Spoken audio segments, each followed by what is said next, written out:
See this? We're at the entrance of Boone Plantation, one of the oldest slave plantations in America, still standing today. We're about to take a tour inside.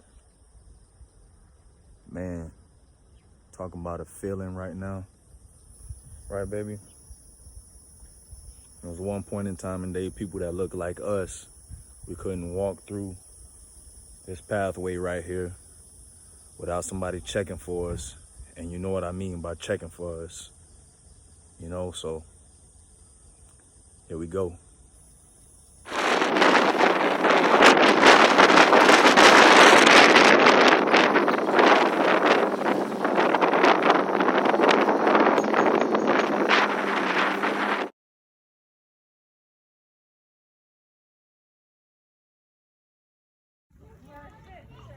So this is the back of the master's home. We just took a tour of that. They didn't allow us to have any phones in there. But in this home is where a whole lot of history happened. You see those bricks that are built on? Those bricks handmade by slave women and children. And it was laid by the slave men. Ain't that something? All those bricks. Wow.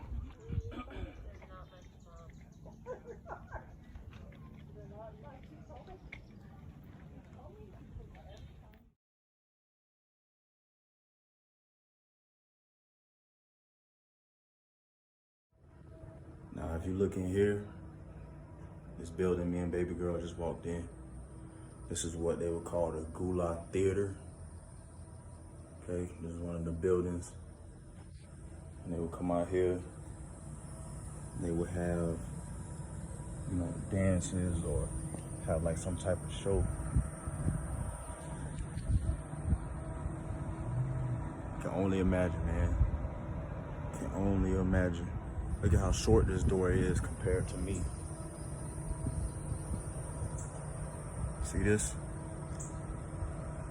You know, it was a lot of slave men that was just as tall as me, if not taller. So they would have to duck down to go inside. All right, baby.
Negroes had been freed from the bondage of slavery and had experienced advancements made during the Reconstruction period.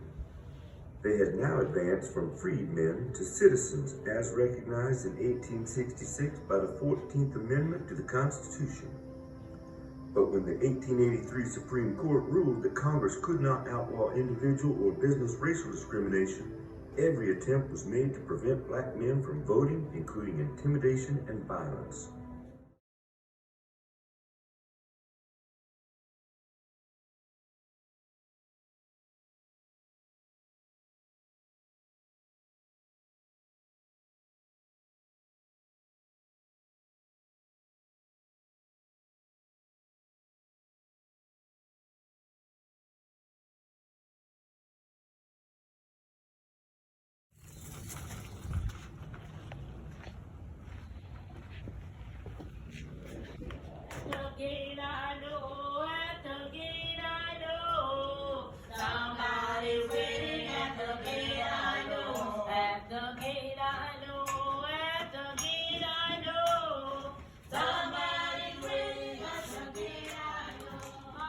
Much of what we know about the slaves themselves and their lives are from the stories passed down through generations, or from the slave owner's perspective, inventories, and census records. Very few slaves' written records exist, as most of them were not able to read or write.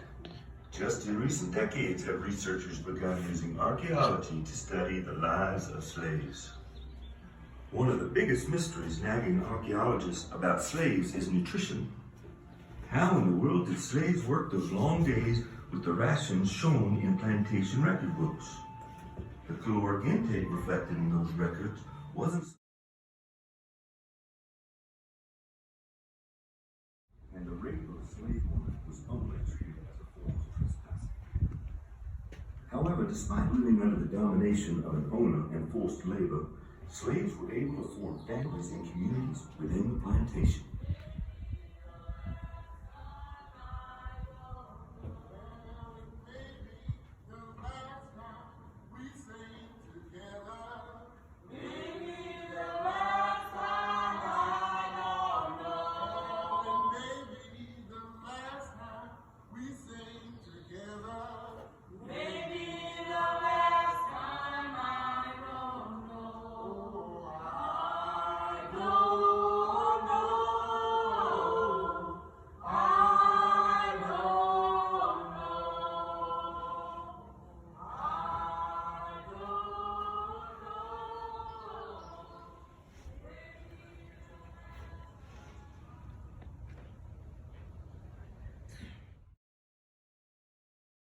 And with great enthusiasm. This is where they was allowed to Originally, however, have church they service. were not permitted to gather and practice any form of religion for fear of them organizing an insurrection.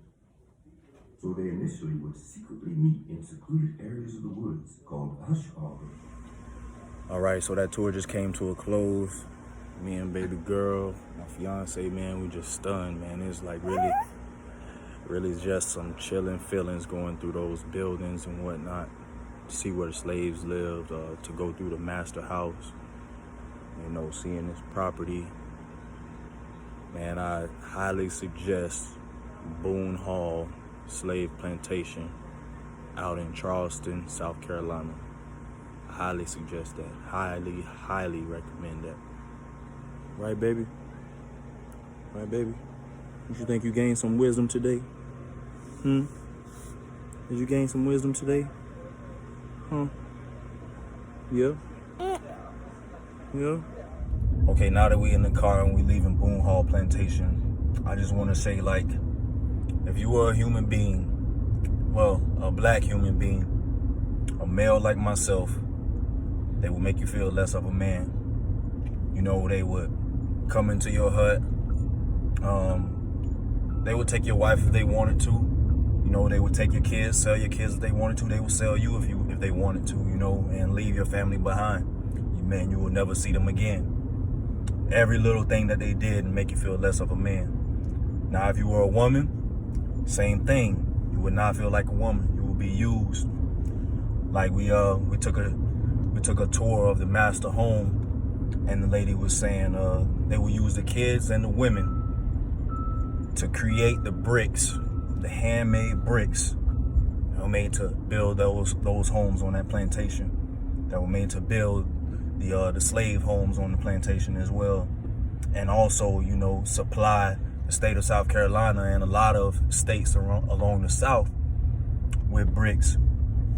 And she said a lot of times within one day, you know, women and children on this specific plantation, Boone Hall Plantation, would handmade 4,000 bricks in one day. That's a lot. Now, not to mention, you know, as a woman, as an African-American woman, they will make you feel less of a woman. You know, master could, if he wanted to, he could, you know, bring you upstairs to his room, have sex with you in his room, or, you know, have sex with you wherever he wanted to, use you like a rag doll.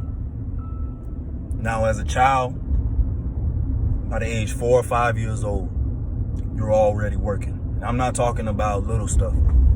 Like I said, the kids had to make handmade bricks here.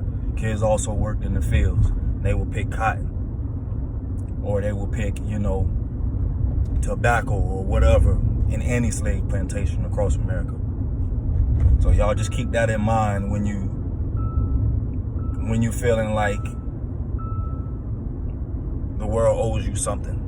Because to be honest with you, the world don't owe us anything. The world can pretty much treat us how the world wants to treat us if the world wanted to. You know, so be grateful every single day that we live out here in freedom. We're able to make our own choices. And to be honest with you, I made this joke with my fiance, like, even though it was kind of a serious joke as we were leaving, but I was like, man, you know, we walking away from this plantation today. A lot of people could never even walk away from this plantation.